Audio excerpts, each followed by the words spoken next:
My name is Hüseyin Oruç. I'm Deputy President of IHH, the full name, the Foundation for Human Rights and Freedoms and Humanitarian Relief. IHH have been established during the Bosnian War on the beginning of the 1990s. What we said, we will spread the goodness over all the world. It was the motto of the IHH on the beginning. It's a Turkish-based organization. We are working over all the world, 140 countries. We have different projects. But mostly the people know us for the Freedom Flotilla. The IHH is one of the organizers of the Freedom Flotilla and owner of the big boat of Mavi Marmara.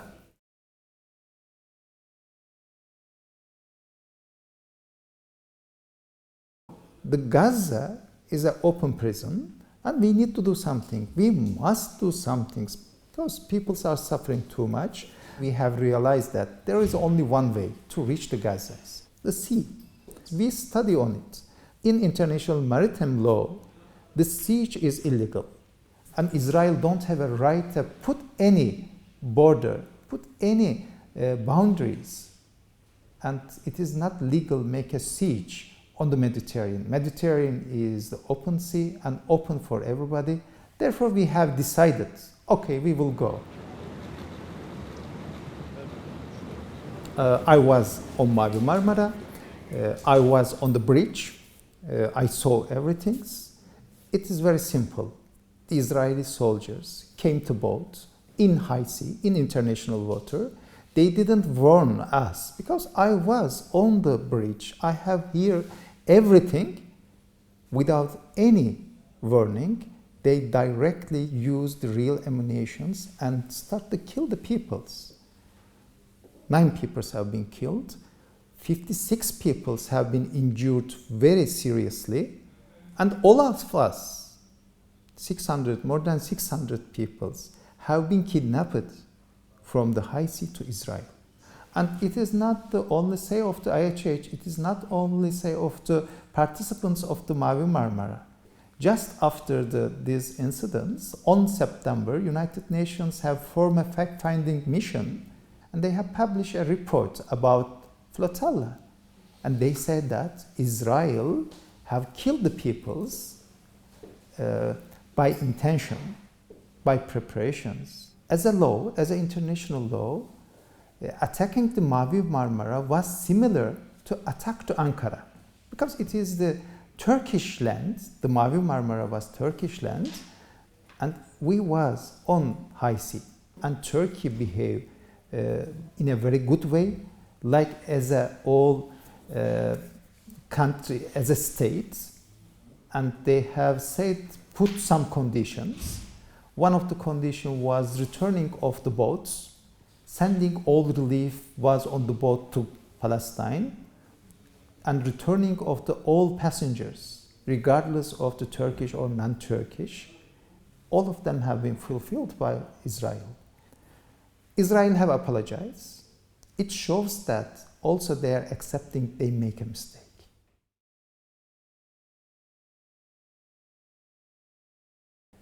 We are not sending to Freedom Flotilla to Syria because we have a 900 kilometers border for the Syria and there is no difficulty to help the Syrians. And what we have done from the beginning, we say that as a IHH, we are not the part of this conflict. And we are not looking who is right, who is not. What we are seeing, the peoples are suffering. And it's our responsibility to help the peoples. Now we are capable to work all over the Syria, mostly opposition's control areas. In many fields, we are working on the emergency. Daily we are distributing food items and we are on the health, we are on the education, we are on the shelter. We have set up many refugee camps. Every day in our Hatay branches, we have one bakery. Daily we are producing 180,000 breads and sending inside the Syria. The only bread source of the peoples living in the refugee camps is this bakery. And we try our best to give some relief, some shelter, some educations for these refugees. They are coming from Syria.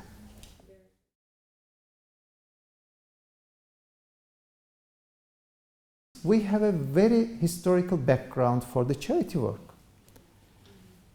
On the Ottoman times, before the Ottoman times, the many social work have been done by the Waqfs. There was many thousands of the foundations. We have this heritage, but unfortunately with the Republic, we have frozen this capacity.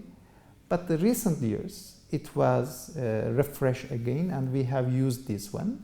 But I believe most important effect is developing of the economy of Turkey. In the last 10 years, the economy of Turkey have been developed more than 3 times. The peoples have much more capacity now to do some things. And you know, this is the 99% Muslim community, and the zakat and sadaqah is very important instrument, and the peoples are giving their zakat. And when the economy is growing, this capacity is also growing, and Turkey is becoming much more tangible on humanitarian and on civil society levels.